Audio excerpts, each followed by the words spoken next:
네, 오늘은 우리의 교재 44페이지 되겠습니다. 44페이지. 44페이지를 보시면 시간과 공간의 모든 사물들에게 법칙을 부여하시다 그렇게 되어 있죠. 1과는 사랑의 하나님을 배우는 그런 내용이에요. 창세기 1장을 본문으로 해서 이제 우리가 창조의 이야기를 함께 보고 있습니다. 창세기 1장을 통해서 우리는 시간에 대한 의미를 생각해 보았습니다. 시간, 과거로부터 현재에 이르기까지, 또 현재로부터 미래에 이르기까지 이 시간이 흘러가고 있는데, 인간은 이 시간으로부터 벗어날 수 없는 존재라고 했습니다. 그렇죠? 시간을 초월할 수가 없다 그랬습니다. 오는 시간을 막을 수가 없고 가는 시간을 붙잡을 수도 없다고 했습니다. 이렇게 시간에 매여서 살아갈 수밖에 없는 인간과 달리 하나님께서는 영원전 과거의 더 먼 영원한 과거로부터 존재하셨고, 그리고 우리가 생각하는 미래의 미래, 더 먼 미래에 이르기까지, 영원한 미래에 이르기까지 이 하나님은 존재하는 분이라 했습니다. 그래서 우리는 이 하나님께서는 시간을 초월하시는 분이시고 시간의 절대자가 되신다. 이 시간이라는 것 자체가 이 땅에 존재하도록 하신 분이 이 하나님이라는 사실을 우리가 보게 되는 것입니다. 그 다음 두 번째로 우리가 살펴본 말씀은 존재의 절대자죠. 태초에 하나님이 천지를 창조하시니라 그렇게 말씀하셨는데요. 태초에 하나님이 천지를 창조하시니라 말씀하셨는데, 하나님은 어떤 분이시라고요? 스스로 계시는 분이라 말씀하셨습니다. 하나님은 어떤 다른 존재에 의해서 만들어지는 분이 아니고, 시작이 있다든지 끝이 있는 분이 아니고, 처음부터 스스로 존재하는 분이라고 성경은 우리에게 말하고 있는 것입니다. 그래서 우리가 사람이 만들어낼 수 있는 신이라면 그것은 신이라고 할 수가 없죠. 신이라고 한다면 인간의 손이 닿지 않은, 인간의 영역이 닿지 않은 이 세상에 초월한 그런 분이 바로 신의 존재가 되는 것입니다. 그래서 성경은 하나님에 대해서 우리에게 말씀하시기를 스스로 계신 자이다 라고 말하고 있습니다. 그러면 이렇게 무한하신 하나님을 어떻게 유한한 인간이 알 수 있을까? 완전히는 알 수 없다 그랬습니다. 그러나 개의 차원에서 주인을 아는 것처럼 어떻게 해요? 주인과 주인이 아닌 사람을 구별할 수 있고, 주인이 나를 사랑하는지 사랑하지 않는지를 알 수 있고, 알 수 있어요.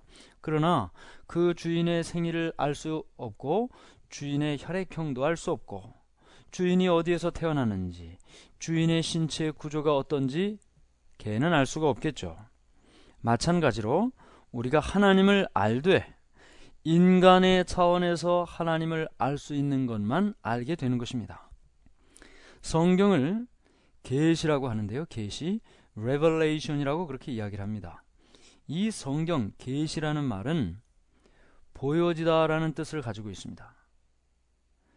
그러니까 하나님께서 우리에게 자신의 모습을 보이신 것만 우리가 알 수 있다는 것입니다.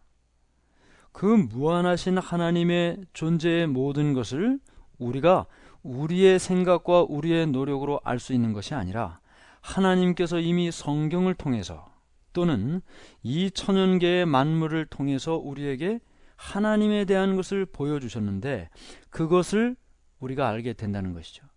그런데 만일 하나님께서 우리에게 보여주신 것 외에 하나님께서 우리에게 전혀 보여주시지도 성경에 나타내지도 않으신 것들에 대해서 호기심을 갖고 그것에 대한 궁금증을 가지고 계속해서 거기에 생각을 머물게 된다면 사실은 마치 예? 우리가 자꾸 개의 차원으로 이야기를 해서 조금 이상하긴 하지만요, 이해를 돕기 위해서 말씀을 드리는 것입니다. 개가 주인의 고향을 알기 위해서 가만히 생각하고 골똘히 생각하고 아무리 그것을 알려고 한들 그걸 알 수 있겠습니까? 개가 그 주인의 혈액형을 주인이 A형인지 O형인지요, 무슨 혈액형인지 아무리 생각한들 그것을 알 수 있겠습니까? 그래서 우리는 이 모든 것들을 비로소 알 수 있는 그때가 언제일까?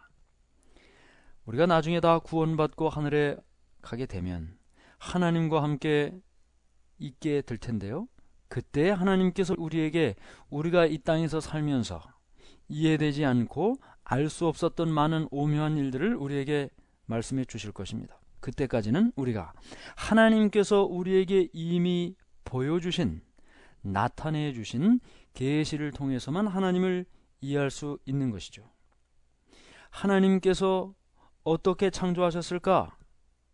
많은 사람들이 궁금해합니다. 그것을 알고 싶어서 노력하죠. 그러나 하나님께서는 그것을 우리에게 구체적으로 말씀하지 않으셨습니다.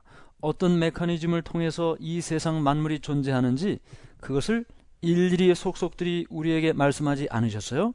그러나 분명한 사실은 하나님께서 이 세상을 창조하셨다, 그것을 분명하게 우리에게 말하고 있는 것입니다. 그래서 우리는 하나님께서 스스로 계신 분이시라는 사실을 살펴봤고요.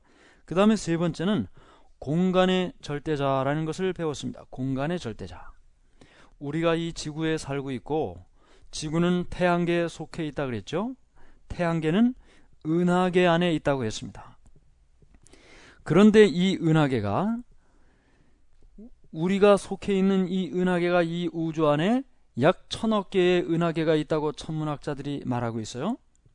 그렇다면 이 넓고 넓은 우주, 지구만 해도 넓은데, 태양계만 해도 그 넓은데, 이 은하만 해도 얼마나 넓습니까? 우리 은하에서 가장 가까운 은하가 어디라 그랬어요? 안드로메다 은하라 그랬죠. 안드로메다 은하까지, 제일 가까운 그 은하까지 얼마나 걸린다고 했습니까? 빛의 속도로 쌩 하고 날아가면 220만 년 가야 가장 가까운 은하에 도착한다고요. 그러면 도대체 이 우주에 1000억 개나 되는 은하가 있다고 하는데, 그 많은 은하가 존재하는 이 우주 공간은 얼마나 넓고 광대할까요? 우리의 상상을 초월하는 것이죠. 이 공간이 이처럼 존재하도록 하신 분, 그분이 바로 하나님이시라고 말하고 있는 것입니다. 자, 이제 우리는 44페이지를 보면서요, 시간과 공간의 모든 사물들에게 법칙을 부여하시다라는 제목부터 함께 보도록 하겠습니다. 계속 창세기 1장 1절을 보고 있습니다. 태초에 하나님이 천지를 창조하시니라 했습니다. 하나님께서 만드셨다는 거죠. 이 세상을 하나님께서 존재하도록 하셨는데, 여러분들이 교재를 보시면 중국 문자 한문이 우리 교재에 있습니다. 우리가 창세기를 공부하면서 간간히 이 한문을 한자씩 살펴보게 될 텐데요, 왜 우리가 창세기를 공부하면서 이 한자를 살펴보는가 하면, 최근, 그러니까 20세기부터 이 여러 신학자들이, 특별히 중국의 신학자들이 연구해 본 결과, 중국의 문자인 이 한문에 성경에 특별히 창세기의 내용이 담겨져 있다는 사실을 발견하게 되었습니다. 이 한문은 뜻글자죠. 뜻글자입니다. 의미가 그 안에 있다는 것이죠. 그래서 중국 문자인 한문 안에 뜻, 의미가 있는데, 그 뜻과 그 의미들이 어디에 있는 뜻과 의미들이 담겨져 있어요? 성경에 있는 뜻과 의미들이 이 한문 안에 담겨져 있다는 것이죠. 그러면 어떻게 한문에 이 성경의 의미가 담겨져 있을까? 고대 중국인들이 이 한문을 만들 때 그들의 생각 속에 있는 뜻을 이 문자에 담아서 뜻글자로 이 글자를 만들었는데, 그렇다면 고대 중국인들의 생각 속에 성경의 내용이 있었다는 얘기죠. 그러면 어떻게 고대 중국인들의 생각 속에 성경의 이야기가 있을 수 있을까? 이 이야기는 우리가 창세기 11장을 공부하면서 자세히 공부하게 됩니다. 그 내용이 무엇이냐 하면, 창세기 11장에는 바벨탑이 있죠. 바벨탑. 노아 홍수 이후에 하나님께서 노아와 그 가족들에게 무지개를 보여주시면서 다시는 물로 멸망하지 않을 것이라고 말씀하셨습니다. 다시는 물로 멸망하지 않을 것이다. 이것이 하나님의 약속이었습니다. 그런데 사람들이요, 아무리 하나님께서 말씀을 하셔도 믿지를 않았습니다. 지금이나 예전이나 믿지를 않았어요. 그래서 이 사람들이 어떻게 생각을 했냐 하면, 이제 혹시라도 옛날처럼 하늘에서 비가 내려서 이 세상이 물로 다 뒤덮이고 멸망할지 모르니 우리가 높이 탑을 쌓아서 그 위에 올라가서 우리가 혹 비가 내려도 우리의 생명을 보존하자. 그렇게 하고 쌓은 탑이 성경의 바벨탑입니다. 그런데 하나님께서 하늘에서 그들을 내려다보시면서 그렇게 약속하고 말씀하셨음에도 불구하고 하나님의 말씀을, 약속을 믿지 못하고 자신의 뜻대로 살아가는 사람들을 보시고 어떻게 하셨습니까? 언어를 혼잡하게 하셨습니다. 그 전까지는 언어가 하나밖에 없었어요. 지금 영어도 있고 일본어도 있고 중국어도 있고, 각 나라 말들이 다 이렇게 있는데, 그때까지는 한 언어를 모두가 다 같이 사용하고 있었습니다. 그러니까 저 바벨탑 꼭대기에서 망치 가져와라 그럼 망치 가지고 올라오는 거예요. 못 가져와라 그럼 못 가지고 올라가는 거예요. 그런데 하나님께서 언어를 다 혼잡하게 하셨습니다. 그러니 어떻게 해요? 망치 가져오라고 해도 이 사람들이 밑에서 그 말이 못을 가져오라는 말인지 물을 가져오라는 말인지 뭘 하라는 이야기인지 알아들을 수가 없죠. 결국 하나님께서 그들의 언어를 혼잡하게 하셨는데, 이 혼잡이라는 단어가 바벨이라는 단어에서 나온 것입니다. 바벨이라는 단어의 의미가 혼잡이라는 뜻을 가지고 있어요. 그래서 그 사건 이후로 사람들은 같은 언어를 사용하는 사람들끼리 모이기 시작했습니다. 그렇지 않겠습니까? 말이 안 통하니 자기 말을 알아듣는 사람들과 같이 말을 하게 되고, 자기 말을 알아듣는 사람과 같이 생활하게 되죠. 그래서 언어권이 같은 사람끼리 흩어지게 되었습니다. 그러다가 이제 중국 지방, 이 동쪽으로 이동한 같은 언어를 사용하는 한 집단의 사람들이 중국 지역에 자리를 잡게 됐고, 그들이 고대 중국의 조상이 됐던 것이죠. 그러면서 그들은 이제 문자를 만들기 이전에 언어로서 그 자녀를 가르치고 교육하고 했는데, 할아버지가 손자에게 이야기를 해주는 거예요. 무슨 이야기를? 바벨탑 이야기를 해주는 것입니다. 할아버지가 또 무슨 이야기를 해줘요? 바벨탑 이전에 노아 홍수 이야기를 해주는 것이죠. 또 무슨 이야기를 해줘요? 할아버지가 노아 홍수 이전에 있었던 창조 이야기를 해주는 것입니다. 손자가 그 이야기를 듣고 그 다음에 또 누구에게 이야기를 해요? 그 손자가 할아버지가 돼서 또 손자에게 이야기를 해주죠. 그러면서 그들은 구전으로 이 창조의 이야기, 노아 홍수의 이야기, 창세기에 나타난 이야기들을 계속해서 전수받게 됐고, 마침내 그러다가 고대 중국 조상들 가운데 이 고대 중국인들이 문자를 만들면서 그 문자의 뜻을, 의미를 부여할 때 자신들이 알고 있었던 창세기 성경의 이야기를 이 문자 속에 담아놓게 된 것입니다. 사람들은 죽고 역사는 바뀌었어도 무엇은 남아있습니까? 문자는 남아있죠. 그래서 오늘날 중국 문자인 한문을 보면서 예전에 있었던 창조의 이야기를 발견하게 되는 것입니다. 그래서 우리가 이 창세기를 공부하면서요, 중간중간 관련된 이 한문을 함께 보면서 성경의 내용과 이 한문의 의미를 함께 대조해 보도록 하겠습니다. 자, 창조의 조자를 보면서 이 이야기를 말씀을 드렸습니다. 조자를 가만히 보시면 분해를 해놨습니다. 한일자가 있고 흑토자가 있고 입구자가 있고, 그 다음에 지금 여러분들이 보시는 것은 걸어다닌다라는 뜻을 가진 착자입니다. 착자.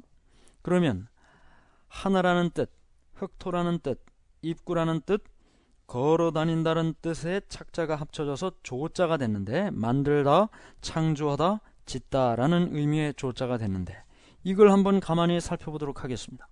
여기 한일자가 어디 있는데 한일자가 있다고 그러나 여러분 생각하시죠? 흑토자는 보이십니까? 흑토자, 입구자는 보이죠? 흑토자 옆에 삐침이 있습니다. 삐침. 그것을 한일자로 지금 표기를 해 놓은 것입니다. 그러면 삐침, 흑토, 입구, 그 다음에 걸어다닌다는 의미의 착자가 합쳐져서 조자가 됐는데, 여러분 창조의 이야기 가운데 가장 대표적인 것이 무엇인가? 인간을 만든 것이죠. 세상 모든 만물을 창조하셨는데 대표적인 것이 인간을 만든 것입니다. 그러면 하나님께서 인간을 어떻게 만드셨어요? 흙으로 사람을 빚으사. 흑토자가 나왔습니다. 그러면 이 삐침은 무엇을 의미하고 있는가? 삐침의 의미는, 한일자로 표기된 삐침의 의미는 살아있는 또는 생기 또는 생명의 의미가 있습니다.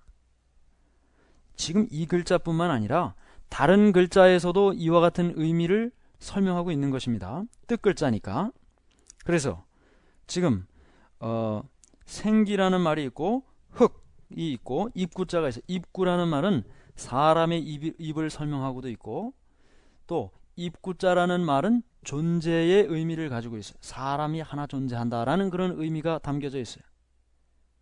그래서 다시 한번 우리가 이 말씀을 다 정리를 해보면, 하나님이 흙으로 사람을 빚으사, 예? 흑토자가 나왔어요. 입구자가 나왔죠. 사람을 빚으사 그 코에 뭐를 불어넣으시니? 생기를 불어넣으시니. 삐침이 생기, 생명, 살아있는 의미를 가져다 준다 그랬습니다. 생기를 불어넣어 주시니, 걸어가다, 움직이다라는 표현에 착자가 있어요. 걸어다니는 존재가 만들어졌다는 것이죠. 그래서 우리는 이 조자, 창조할 때의 이 조자가 곧 아담을 창조하시는 장면을 이 조자에 담고 있음을 보게 되는 것입니다. 그래서 여러분들이 한문에 나타난 한 글자 한 글자의 의미를 바라보면서 창조하신 하나님의 모습을 생각하게 되는 것이죠. 자, 이렇게 태초에 하나님이 천지를 창조하시니라. 2절, 땅이 혼돈하고 공허하며 흑암이 깊음 위에 있고. 자, 창조되기 이전의 상태를 설명하고 있는데, 땅이 혼돈하다 그랬어요. 혼돈하다. 이 혼돈이라는 단어는 히브리어 말로 토후라는 단어입니다. 토후. 그런데 이 토후라는 말은 어떤 의미냐 하면 무예요. 무. 없을 무자. 비존재를 말하고 있습니다. 없다는 거죠. 그러니까 창조하기 이전의 상태는 아무것도 없는 상태라고 생각하시면 성경적으로 맞습니다. 하나님께서는 이 세상을 창조하실 때 이미 있던 어떤 것을 가지고 개조한다든지 또는 변경시킨 것이 아니고, 아무것도 없었던 상태에서 이 세상이 있도록 창조하셨다는 것이죠. 이 토후라는 무 또는 비존재라는 말이 다른 곳에서도 사용이 됐는데요. 욥기 26장 7절에도 이 단어가 사용이 됐어요. 어떻게 번역이 됐냐 하면, 땅을 공간에 다시며 할 때 공간이라는 말이 토후라는 단어입니다. 그러니까 땅을 어디에다 달아요? 무. 아무것도 없는 데다가 이 땅을 딱 있게 만드셨다는 것이죠. 북편 하늘을 허공에 펴시며, 이 허공도 토후예요. 아무것도 없는 곳에다가 하늘이 있도록 하셨다는 것입니다.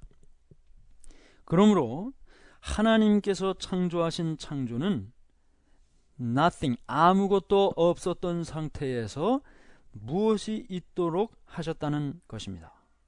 그래서 여기 우리 교재를 보시면 창조되기 이전의 지구의 상태를 말한다. 하나님께서 이상과 목적을 가지시고 땅을 혼돈에서 질서로 그랬어요. 법칙을 부여하셨죠. 하나님은 무질서의 하나님이 아니시오 질서 있게 하라 그랬습니다. 그러니까 이 세상에 아무것도 없었던 상태에서 하나님이 딱 있게 하면서 그 다음에 뭐가 된 거예요? 법칙이 된 것입니다. 세상의 모든 만물이 아무것도 없었던 상태에서 하나님이 있게 되면서부터 마침내 이 세상에 인간이 무슨 법칙 하는 법칙이 있게 된 것이죠. 두 번째는 공허에서 충만으로 그랬습니다. 공허에서 충만으로. 토후라는 것은 아무것도 없는 것입니다. 그런데 하나님께서는 아무것도 없었던 그것에 채워놓으신 것이죠. 여기 에베소 4장 10절에는 만물을 충만하게 하려 하심이라 그랬어요. 만물을 충만하게 하려 하심이라.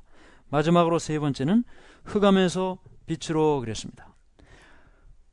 흑암이 깊음 위에 있었다 그랬어요. 캄캄한 상태에 있었던 이 세상에서 이제 우리가 뒤에 보지만 빛이 있으라 하시며 이 땅에 빛이 있도록 하고 흑암에 빛이 비치도록 광명이 비치도록 하신 것입니다.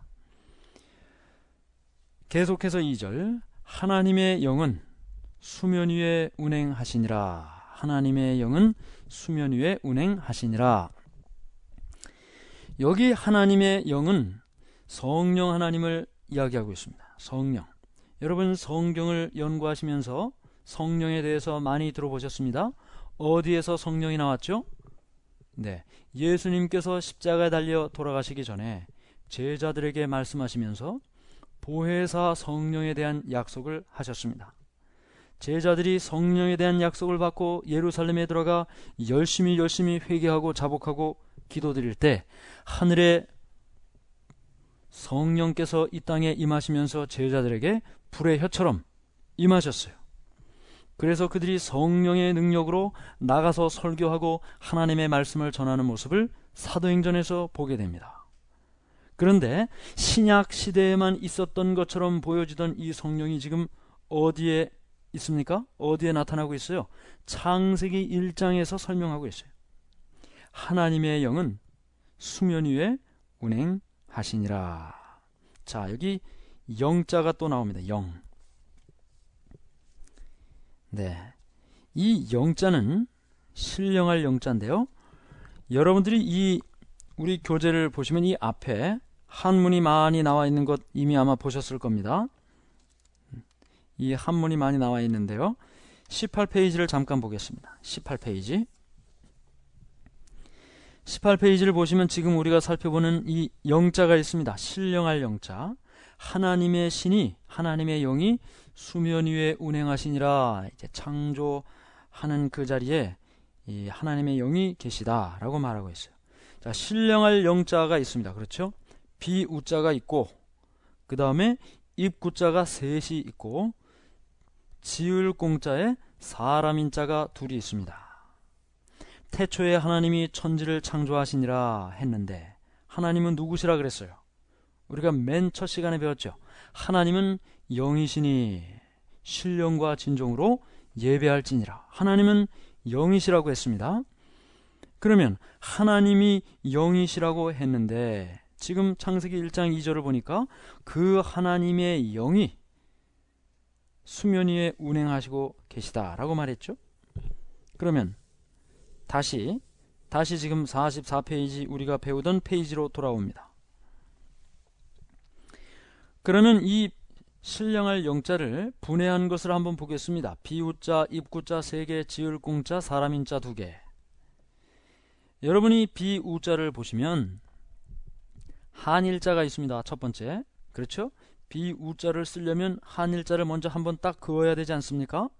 이 한일자는 성경의 한일자는 언제나 하늘입니다. 하늘을 상징하고 있어요.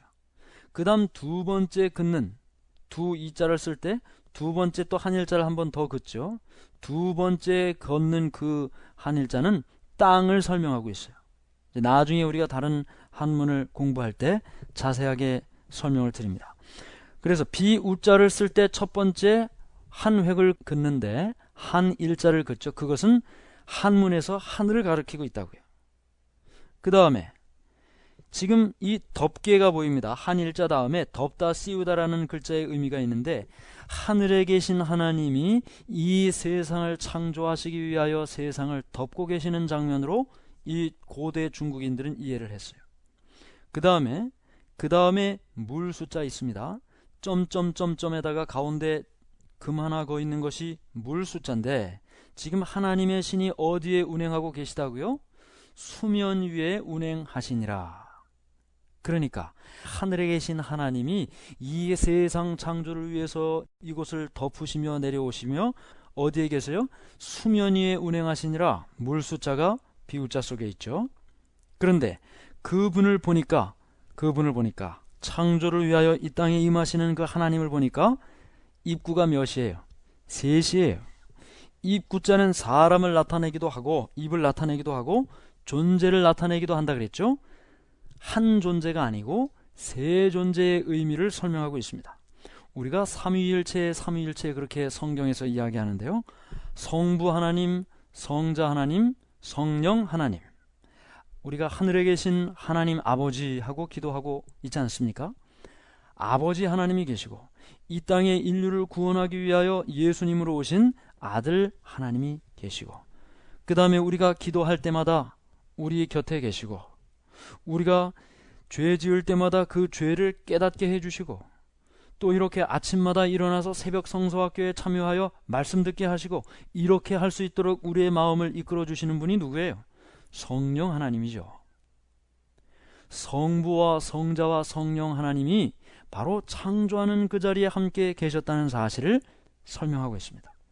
그 다음에 지을 공자와 사람인 자가 둘이 있어요. 여러분 이제 이것만 딱 보면 이게 무슨 뜻인지 아시겠죠? 사람 인자 둘은 누구를 설명하고 있겠습니까? 아담과 하와를 설명하고 있는 것입니다. 그러므로 하늘에 계신 하나님께서 이 세상을 창조하시기 위해서 세상을 이렇게 덮어 내려오시면서 수면 위에 운행하시고, 그분이 누구예요? 성부와 성자와 성령 하나님이세요. 그분이 누구를 창조하셨어요? 누구를 만드셨어요? 아담과 하와 두 사람을 만드셨다. 그분이 누굽니까? 영이신 하나님이 되는 것입니다. 그래서 우리는 이 신령할 영자를 통해서 창조에 함께 하시는 세 분, 성부, 성자, 성령 하나님을 보고, 이것을 성경은 뭐라고 그래요? 이 세 분 하나님이 인간의 구원을 위하여 하나가 되어 일하신다. 그래서 삼위일체라고 표현을 하고 있는 것입니다. 45페이지 맨 위에 보시면 신명기 6장 4절, 이스라엘아 들으라, 우리 하나님 여호와는 오직 유일한 여호와시니. 예, 그래서 창조를 통하여 이 땅에 임하시는 모습을 우리 신령할 영자를 통해 함께 살펴보게 되었습니다. 이제 이 모든 말씀을 통해서 아무것도 없는 이 땅에, 이 세상에, 무의 세상에 하나님께서 오셔서 존재하게 하셨다는 사실을 보게 되는 것이죠. 이제 44페이지 여러분 참고란을 함께 보도록 하겠습니다. 44페이지 왼쪽에 참고란을 보시면 시간과 공간의 이 제목 밑에 위쯤에 보시면 현대 물리학의 기초를 놓은 아인슈타인도 그 힘의 원천을 마침내 신으로 이해하였다 그랬어요. 하나님으로 이해하였다. 성경은 이 힘의 원천이 하나님이라고 확실히 말하고 있다. 예, 성경은 분명하게 이야기하고 있습니다. 세상 모든 만물을 창조하신 분은 하나님이시라고요.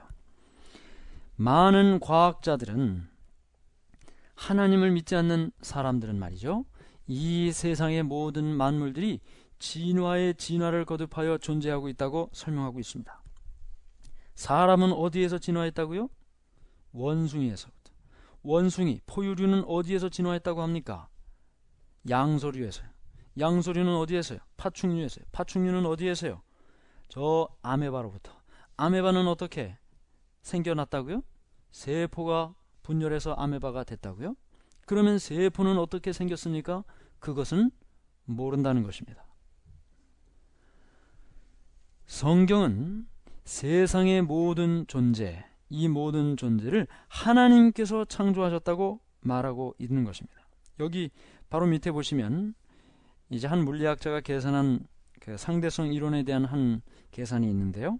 물 한 컵에 함유된 원자 에너지는 100억 톤의 무게를 200m 끌어올릴 수 있는 에너지가 있다고 한 물리학자는 다음과 같이 계산했다. E는 mc 자승이라는 이 공식에 의해서 물 한 컵에 있는 에너지를 계산을 해봤더니 어떻게 해요? 그 물 한 컵에 있는 에너지의 양이 얼마나 크냐 하면 100억 톤의 무게를 200m까지 끌어올릴 수 있는 그와 같은 에너지가 있다는 것을 발견하게 됐어요. 그러니까 이 세상에 존재하는 에너지가 얼마나 많이 있는가를 발견하게 되고, 그 모든 에너지의 원천이 어디로부터 시작이 됐다고요? 하나님께로부터 시작되었음을 이해하게 되는 것입니다.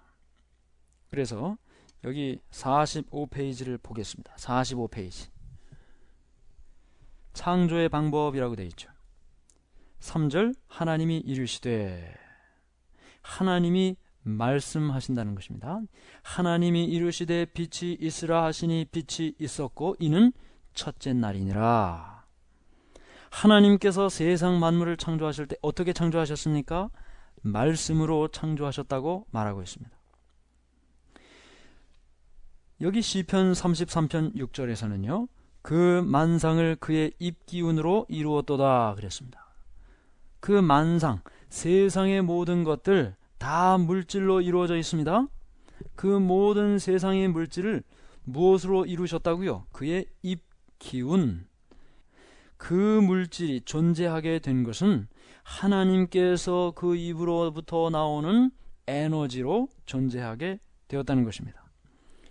또 시편 33편 9절에서도 말하고 있습니다. 그가 하나님이 말씀하심에 이루어졌으며 명령하심에 견고히 섰도다. 예, 말씀하시니까 이루어졌다 그랬어요. 명령하시니까 견고히 섰도다. 여러분, 이 세상의 모든 것들은요, 무엇인가 에너지에 의해서 영향을 받게 되어 있습니다. 그렇죠? 여러분들이 두부 한 모를 잘라도 두부 한 모에 여러분이 칼을 대고 잘라야만 그것이 잘라지죠. 에너지가 영향을 미쳐야만, 힘이 영향을 미쳐야만 변화가 있는 것입니다. 마찬가지로 이 세상의 모든 존재가 없던 것이 있게 됐을 때는 어떠한 강력한 에너지가 있었기 때문에 이와 같은 결과가 나타나는 것이죠. 그런데 성경은 그 에너지가 어디로부터 왔다 그랬어요? 말씀으로부터 에너지가 왔다고 말하고 있는 것입니다. 말씀으로부터. 하나님께서 말씀을 하실 때 그 말씀이 에너지가 되어 이 땅에 영향을 미치고 없던 것이 존재하게 되었다. 여기 도표가 하나 있습니다. 하나님의 말씀에서부터 사람과 동식물이 존재하게 된 것을 이렇게 쭉 도표 형태로 말하고 있는데요. 제가 여러분과 함께 나누고 싶은 것은 맨 위에 있는 하나님의 말씀이라는 것입니다. 하나님의 말씀이 이 세상의 모든 것들이 존재하게 되는 능력의 근원이 됐다는 것이에요. 옆에 히브리서 4장 12절의 말씀이 있습니다. 하나님의 말씀은 살았고 활력이 있어. 하나님의 말씀은 살았고 운동력이 있어 좌우에 날선 어떤 검보다도 예리하여 관절과 골수를 찔러 쪼개기까지 한다. 하나님의 말씀이 인쇄되어 있는 활자로 있을 때는 아무것도 아닌 것 같은데, 이 말씀이 누군가에게 들려지면 그 사람 안에 이 말씀이 들어가서 그 사람을 변화시키는 능력으로 나타나게 된다는 것이죠. 하나님의 말씀은 그저 그렇게 활자에 머물러 있는 것이 아니고 살아있다는 것입니다. 능력이 있다는 것이죠. 활력이 있다 그랬습니다. 그래서 이 말씀을 듣고 또 이 말씀을 말하고 보는 모든 사람들이 말씀을 통하여 에너지의 영향력을 받게 된다는 것입니다. 여러분, 어떻게 사람이 변화되죠? 사람을 변화시킨다는 것은 쉬운 일이 아닙니다. 설득해서 되는 것도 아니고 강제로 그 사람을 변화되게 할 수도 없습니다. 결국은 그 사람 속에서 변화를 가져야 되는데 어떻게 변화가 돼요? 하나님의 말씀이 그 사람 안으로 들어가게 되면 이 말씀이 그 사람을 변화시킨다는 것이죠. 누가 하나님의 말씀을 가르치고 누가 사람들에게 하나님의 말씀을 전했을 때 그 사람이 능력이 있어서 사람을 변화시키는 것이 아니죠. 이 사람은 아무것도 아닌데, 말씀을 전하는 사람은 아무것도 아닌데 그 사람을 통해서 전해지는 그 말씀이 능력이고 에너지의 원천이 되기 때문에 그 사람이 변화될 수 있는 것입니다. 오늘 우리가 이 창세기 1장을 살펴보면서요, 하나님의 말씀이 우리에게 임할 때 우리를 변화시키는 능력이고 에너지가 된다는 사실을 마음속에 기억하시기를 간절히 바랍니다. 우리는 부족하고 연약하죠. 똑같습니다. 누구 한 사람, 나는 조금 낫다고 생각하는 사람도 사람들 사이에는 키가 누구는 2m요, 누구는 1m 80이요, 조금 차이가 있는 것 같지만 비행기 타고 위에서 하늘에서 보면 다 똑같습니다. 다 점이죠. 하나님께서 하늘에서 이 땅에 있는 사람을 보실 때는 공부를 많이 한 사람이나 공부를 잘 못한 사람이나 지금까지 오래 신앙해서 내가 믿음이 있다고 생각하는 사람이나 이제 새벽 성수학교 처음 입학해서 말씀을 접한 사람이나 차이가 없다는 것입니다. 왜 우리가 은혜로 구원을 받는다 그래요? 하나님께서 보실 때는 차이가 없는 것입니다. 그래서 오늘 우리는 능력의 근원이 되시는 이 하나님의 말씀이 우리에게 임한다는 사실을 생각할 때 혼돈 가운데 있던 그곳에 어떻게 해요? 아무것도 없었던 그곳에 말씀이 임하시니까 채워지게 됐습니다. 캄캄했던 그곳에 말씀이 임하니까 빛이 있게 됐어요. 오늘 우리의 삶이 혹시 공허할 수도 있고 텅 비어 있을 수도 있습니다. 세상이 너무 어려우니까요. 그러나 오늘 우리에게 하나님의 말씀이 임하는 순간 이것은 우리에게 능력이 되고 에너지가 돼서 비어진 우리의 삶이 가득 채워지고 공허한 우리의 삶이 충만해지고 캄캄한 우리의 인생이 빛으로 바뀐다는 사실을 이 창세기의 모습을 통해서 깨닫는 우리 모두가 되기를 간절히 바랍니다. 오늘도 말씀을 통해서 우리와 함께 하시는 하나님과 승리하는 생애가 되기를 바라면서 말씀을 마치겠습니다. 기도하겠습니다. 하늘에 계신 하나님 아버지, 하나님의 은혜를 감사합니다. 오늘 우리의 삶이 캄캄할 수도 있고 텅 비워져 있을 수도 있습니다. 그러나 하나님의 말씀이 임했을 때 비워진 그곳에 무엇이 존재하게 된 것처럼 오늘 우리에게 이 말씀이 임하여 새로운 것들로 가득 채워지는 하루가 되게 해 주시옵소서. 오늘 우리가 한 채 앞을 알아볼 수 없는 캄캄한 가운데 있을 수 있습니다. 그러나 오늘 이 아침에 임하시는 이 하나님의 말씀을 통해 우리의 인생길이 광명한 환한 길이 될 수 있도록 인도해 주시옵소서. 예수님의 이름으로 간절히 기도하옵나이다. 아멘.